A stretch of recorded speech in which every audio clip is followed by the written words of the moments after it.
Hello बच्चों, मैंने आपको लास्ट वीडियो में हमारा सीयूईटी का एक सब्जेक्ट शुरू किया था, दैट इज इकोनॉमिक्स। इसके अंदर मैंने आपको सबसे पहले एक टॉपिक पढ़ाया था money and banking. Money and banking में मैंने आपको मनी कंप्लीट पढ़ाया था और बैंकिंग का एक पोर्शन पढ़ा के छोड़ा था जिसको बेसिकली नाम दिया था हम लोगों ने कमर्शियल बैंक। आज मैं आप लोगों को इसका second part that is central bank start करने जा रहा हूँ। अब सबसे पहले बात करते हैं सेंट्रल बैंक है क्या। सेंट्रल बैंक बेटे ये एक अकेली ऐसी ऑर्गेनाइजेशन है, यानी कि एक एपेक्स बॉडी है जो entire banking system of a country से डील करती है। बेटा एक ऐसी ऑर्गेनाइजेशन जो एंटायर बैंकिंग सिस्टम के साथ डील करे, that is known as central bank. अब काम की बात है, सर सेंट्रल बैंक क्या पूरे एक कंट्री का सिर्फ एक ही होता है क्या? नहीं बेटा, इंडिया में एक कंट्री का एक बैंक है, लेकिन central bank more than one भी हो सकते हैं। तो सबसे पहले हम बात करेंगे सेंट्रल बैंक का मीनिंग, तो आपको क्लियर हुआ इसके फंक्शंस की। तो बेटा इसका सबसे पहला फंक्शन है करेंसी ऑथराइजेशन। सर ये समझाओ प्लीज। देखो बेटा बहुत सिंपल है, करेंसी ऑथराइजेशन का बिल्कुल सिंपल सा मीनिंग है कि जो करेंसी है उसको अथॉरिटी देना कि वो लीगल टेंडर मनी मानी जाए, यानी कि बेसिकली फिएट मनी मानी जाए, यानी कि उसको हम लीगल चैनल से कहें कि दिस इज करेंसी। अगर किसी चीज को बताया जाता है कि ये करेंसी है, वो सेंट्रल बैंक ही बताता है, इसे बोलते हैं बेसिकली करेंसी ऑथराइजेशन। हमारा सेकंड फंक्शन है बैंकर्स बैंक। बेटा सेंट्रल बैंक को हमेशा एक बैंकर्स बैंक बोला जाता है। बेसिकली अगर मैं बोलूं तो जितना भी बैंक्स हैं वो सारे के सारे सेंट्रल बैंक के अंडर ही काम करते हैं, यानी कि सभी बैंकों का जो अकाउंट होता है वो सेंट्रल बैंक के अंदर होता है और सेंट्रल बैंक उन अकाउंट्स को ऑपरेट करता है और बेसिकली एंटायर बैंकिंग सिस्टम को मैनेज करता है एक कंट्री के अंदर। इसके बाद है third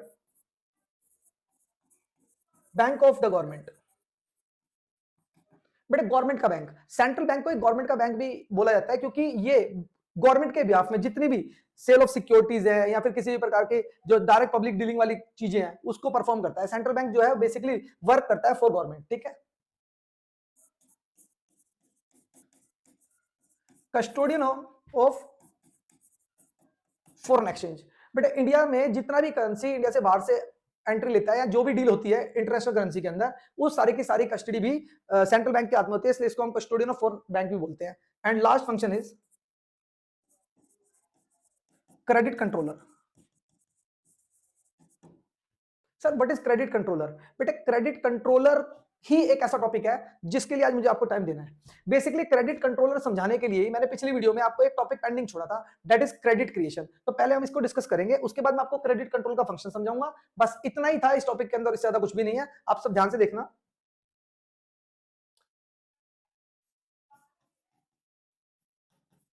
function of commercial bank में एक बड़ा इंपॉर्टेंट फंक्शन था क्रेडिट क्रिएशन। ठीक है, अब ये क्रेडिट क्रिएशन क्या होती है?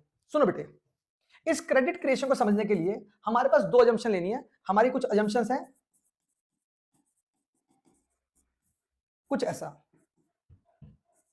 All banks are single unit, यानी कि जितने भी बैंक्स हैं ना सब एक ही हैं, कोई बैंक डिफरेंट नहीं है, सब बैंक एक ही हैं। यानी कि मैं ये नहीं कह सकता हूं कि स्टेट बैंक ऑफ इंडिया और पीएनबी अलग अलग है, these are considered as single unit. ठीक है, assumption number 2, all transaction held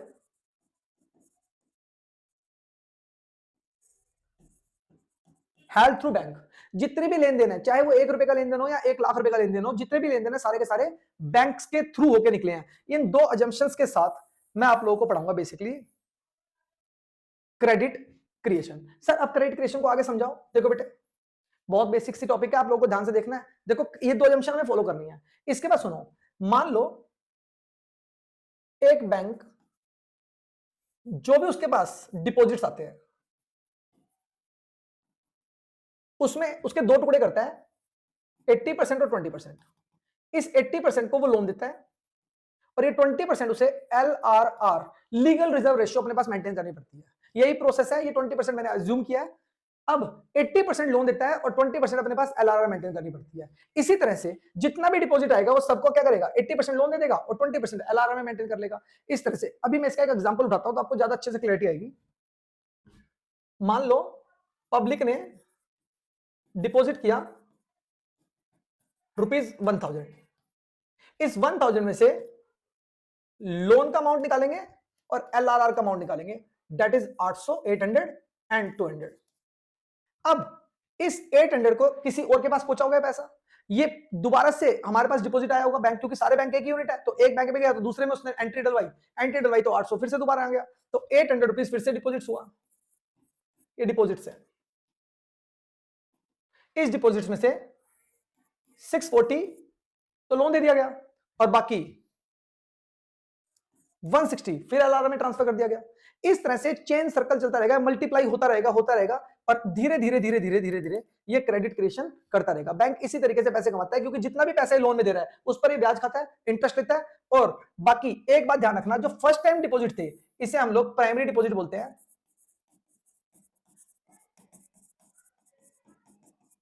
और जो इसके बाद के डिपॉजिट थे उसे सेकेंडरी डिपॉजिट का नाम दिया जाता है। आप लोगों को दोनों जानने थे। अब इस तरह से एक बैंक जो है इनकम अर्न करता है, जितना भी वो लोन देता जाएगा उसके ऊपर वो इंटरेस्ट लेता रहेगा और इसी से बैंक की इनकम जनरेट होती है। अब हम आते हैं अपने बैक वाले टॉपिक पे, that is credit controller.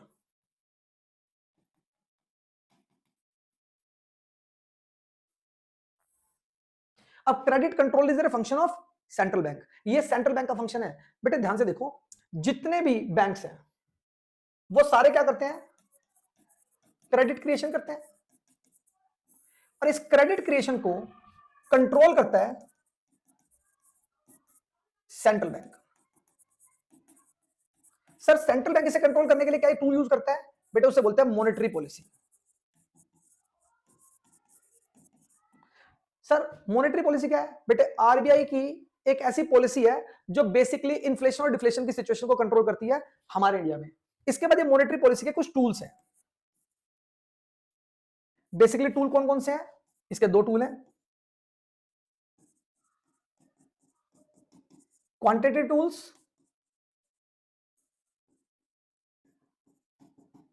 Qualitative tools. बेटे सबसे पहले बात करेंगे क्वांटिटी टूल्स कौन से होते हैं। बेटे क्वांटिटी टूल्स वो सारे टूल्स होते हैं जिनसे आरबीआई या किसी भी सेंट्रल बैंक के रिजर्व्स पर फर्क पड़े, जिससे रिजर्व्स फ्लक्चुएट हो, उन्हें बोलते हैं क्वांटिटेटिव टूल। और ऐसे टूल्स जिससे RBI reserve bank of India के किसी भी प्रकार के रिजर्व्स पे कोई फर्क नहीं पड़ता है, these are only the instructions. इस तरह के टूल्स को बोलते हैं क्वालिटेटिव टूल्स। सबसे पहले हम बात करेंगे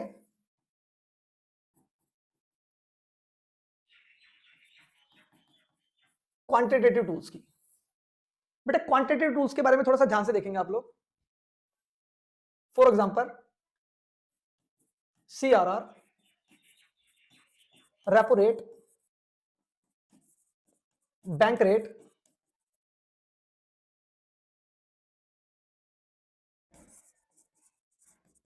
reverse repo, open market operation. देखो बेटे CRR that is cash reserve ratio. Sir क्या होती है बेटे, हर बैंक को अपने पास एक रिजर्व मेंटेन करने पड़ते हैं, बेसिकली जो आरबीआई की गाइडलाइंस के हिसाब से होते हैं। ये पैसा आरबीआई के बिहाफ में बैंक अपने पास रखता है, ठीक है, इसे बोलते हैं CRR। जो CRR होती है बेसिकली इसको मेंटेन करना कंपलसरी होता है, it's a part of LRR that is legal reserve ratio. Sir LRR means बेटे LRR है लीगल रिजर्व रेशियो जो हमें मेंटेन करनी है। इसके दो पार्ट होते हैं, one is CRR and second SLR। CRR होती है बेटे कैश रिजर्व रेशियो, ये सारे के सारे कमर्शियल बैंक अपने पास मेंटेन करते हैं on the behalf of RBI. लेकिन ऐसा होता है स्टैच्यूटरी लिक्विड रेशियो, बेटे ये लिक्विड एसेट्स के फॉर्म में बैंक्स को अपने पास मेंटेन करनी पड़ती है। इन दोनों के कंबाइंड टोटल को हम LRR के नाम से जानते हैं, that is legal reserve ratio. इसके बाद हम बात करते हैं बेटे repo rate. Sir what is repo rate, बेटे रेपो रेट का बेसिकली मीनिंग जानो। रेपो रेट एक ऐसा इंटरेस्ट रेट है जो आरबीआई चार्ज करता है, किससे, अदर बैंक से। जैसे मान लो किसी बैंक को लोन लेना है, आरबीआई के पास गया, आरबीआई ने उससे फिक्स इंटरेस्ट रेट चार्ज किया, दैट इज रेपो रेट। इसके बाद हम बात करते हैं बैंक रेट, सेम। तो सर फिर बैंक रेट और रेपो रेट में फर्क क्या है, देखो बैंक रेट जो होता है वो लॉन्ग टर्म लोन का रेट है, और जो रेपो रेट है वो शॉर्ट टर्म लोन का रेट है। दोनों में बस इतना ही डिफरेंस है, बाकी दोनों के दोनों आरबीआई चार्ज करता है, किससे, अदर बैंक से। इसके बाद बात करते हैं बेटे रिवर्स रेपो। रिवर्स रेपो में क्या होता है, आप जरा सोचो कि रिवर्स ठीक इसका उल्टा, तो ये आरबीआई पेड करता है टू अदर बैंक। मींस जब अदर बैंक के पास एक्स्ट्रा मनी है वो जाकर आरबीआई में सबमिट करता है, आरबीआई उस पैसे को अपने पास रखता है, चाहे उसका जो मर्जी यूज करे, लेकिन उसके बदले में जो इंटरेस्ट पे करता है that is known as reverse repo. And open market operation तो बेटे आपको मालूम ही है बेसिकली क्या होता है, sale of securities and purchase also. Purchase और सेल दोनों आएंगी ओपन मार्केट ऑपरेशन में। बेटे ये जितने भी फंक्शन है इससे आरबीआई के रिजर्व्स फ्लक्चुएट होते ही हैं, ऐसा कभी नहीं होगा। देखो अगर ये हम बढ़ाएंगे एलआरआर इंक्रीज करेंगे आरबीआई के रिजर्व बढ़ जाएंगे, एलआरआर डिक्रीज करेंगे आरबीआई के रिजर्व घट जाएंगे, इंटरेस्ट रेट बढ़ाएंगे आरबीआई के रिजर्व्स कम हो जाएंगे, इंटरेस्ट रेट कम करेंगे आरबीआई के रिजर्व्स बढ़ जाएंगे। Same as bank rate, repo rate, reverse repo के अंदर जैसे ही हम बेसिकली इंटरेस्ट रेट को राइज करेंगे क्या होगा, जैसे रिवर्स रेट करेंगे तो हमारे पास क्या होगा कि इंटरेस्ट रेट बढ़ने की वजह से मार्केट में जो बैंक्स है उनको ज्यादा ब्याज मिलेगा तो आरबीआई के रिजर्व्स कम हो जाएंगे। और टेक ओपन मार्केट ऑपरेशन में सेल करी सिक्योरिटी बेची तो आरबीआई के रिजर्व्स बढ़ गए, परचेज करने पे आरबीआई के रिजर्व्स कम हो गए। बेसिकली ये सारे के सारे टूल्स हैं जो मैनेज करने के काम आते हैं किसको, क्रेडिट क्रिएशन को। जैसे मान लो एक एग्जांपल लो, एक बैंक क्रेडिट क्रिएशन कर रहा है ज्यादा, अब हमें उसे कंट्रोल करना है, तो क्रेडिट क्रिएशन में वो क्या करेगा, इस एलआरआर को क्या करेगा, राइज कर देगा। राइज करते ही होने वाला क्या है कि जैसे ही ये एलआरआर बढ़ी तो बैंकों को अपने पास ज्यादा पैसा रखना पड़ेगा, लोन कम बांट पाएंगे। जब लोन कम बांट पाएंगे तो इससे क्या प्रॉब्लम आएगी कि मार्केट में पैसा कम पहुंचेगा तो क्रेडिट क्रिएशन रुक जाएगी, इनकम कम हो जाएगी। सेम एज रेपो रेट है, रेपो रेट में भी ऐसे ही है, ये रेपो रेट का इंटरेस्ट जो है बैंक बढ़ा देगा तो अब ये लोन जो है महंगा मिलेगा किसको, कमर्शियल बैंक्स को। और कमर्शियल बैंक जो महंगा लोन लेंगे तो आगे वो इंटरेस्ट क्या देंगे ये भी मैटर करता है। Same as bank rate, reverse repo, open market operation. अब ओपन मार्केट ऑपरेशन में देखो जैसे मान लो सेल ऑफ सिक्योरिटी है, ज्यादा सिक्योरिटी बेच दी तो मार्केट से पैसा किसके पास आ गया, आरबीआई के पास आ गया। जैसे आरबीआई के पास पैसा आया क्रेडिट कंट्रोल हो गई, समझ रहे हो ना। यानी कि मैं सिंपल सी क्रेडिट कंट्रोल के बारे में भी बात कर सकता हूं या क्रेडिट क्रिएशन के बारे में बात कर सकता हूं। देखो जब पब्लिक के पास पैसा नहीं होगा तो क्रेडिट क्रिएशन होनी बंद हो जाएगी, समझ रहे हो। इसी तरीके से ये थे क्वांटिटेटिव टूल्स। अब हम बात करते हैं क्वालिटेटिव टूल्स की।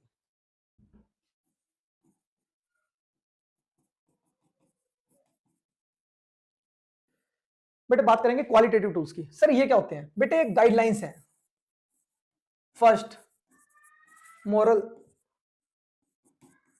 Suasion, second direct action, third marginal requirement. Sir समझाओ जरा एक बार। देखो बेटे मोरल सुएशन मतलब मोरली प्रेशर बनाकर कि बैंक सुन क्रेडिट कंट्रोल करना कम कर नहीं तो हमें एक्शन लेना पड़ेगा। सेकंड डायरेक्ट एक्शन लेकर किसी भी बैंक के मतलब किसी के कोई बैंक ऐसा है जो क्रेडिट क्रिएशन ज्यादा कर रहा है तो उसके ऊपर डायरेक्ट एक्शन लेगा आरबीआई और ऐसे कंट्रोल कर लेगा। And third is marginal requirement. Sir what is marginal requirement, बेटे देखो एक व्यक्ति है उसको लोन लेना है 5 लाख का तो उसको सिक्योरिटी 6 लाख की देनी पड़ती है या 7 लाख की देनी पड़ती है।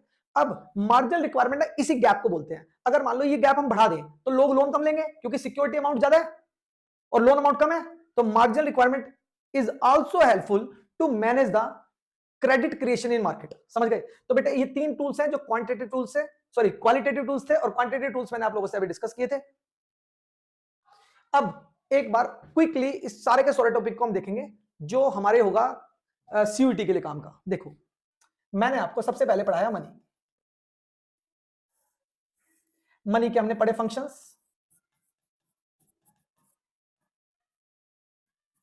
समझते जाना। मनी क्या है, what is money, money as a function for a medium, a measure, a standard and store. इसके बाद मैंने आपको पढ़ाया फंक्शंस।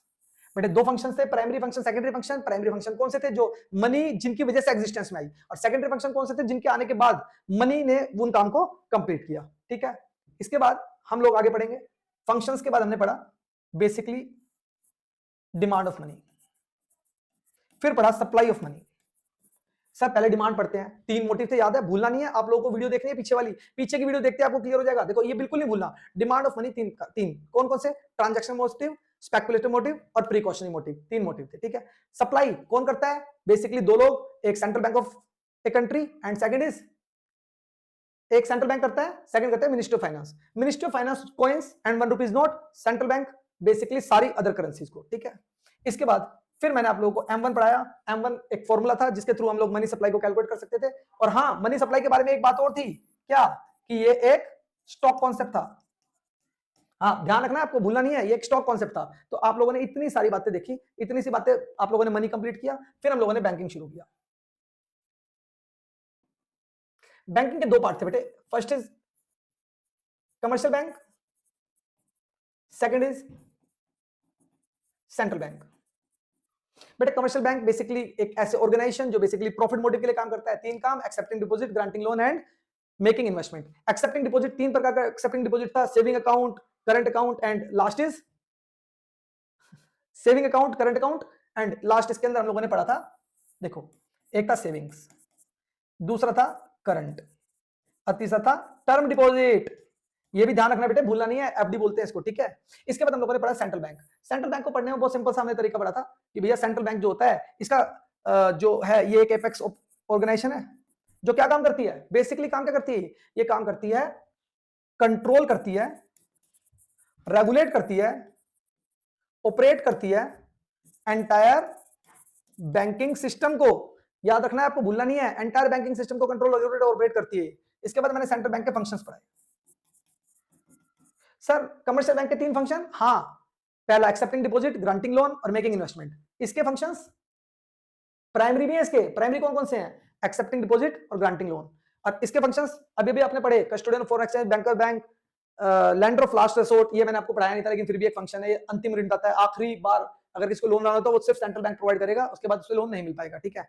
अच्छा, ये आप वीडियो को रिपीट करके देखेंगे, थोड़ा सा बैक करके देखेंगे, कुछ है आप स्क्रीनशॉट लीजिए, इनका कोई दिक्कत नहीं है, लेकिन आपको ये सब चीजें आने चाहिए, पेपर से पहले आपको ये सब चीज रेडी होनी चाहिए, ठीक है। अब आपने बैंकिंग सिस्टम पढ़ा, बैंकिंग सिस्टम के बाद मैंने आप लोगों को बताया क्रेडिट कंट्रोलर,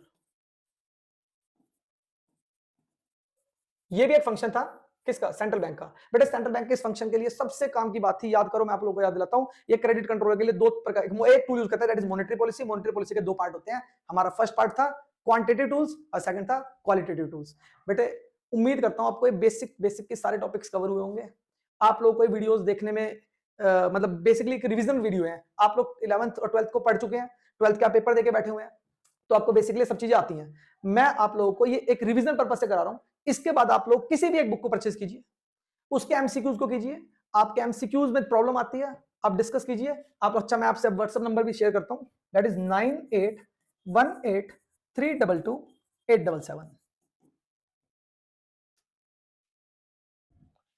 9818322877। नाम है नागेंद्र सर। आप बेटे मेरे साथ साथ कीजिए, मैं कोशिश करूंगा कि आपको अगले आने वाले 10 दिन के अंदर आपकी कंप्लीट इकोनॉमिक्स कंप्लीट कर दूं। इससे अगली वीडियो में मैं आप लोगों को नेक्स्ट लेक्चर शुरू करूंगा। हमारा एक यूनिट खत्म होता है that is money and banking. Next unit में मिलूंगा मैं आपसे अगली वीडियो में। Okay, bye bye.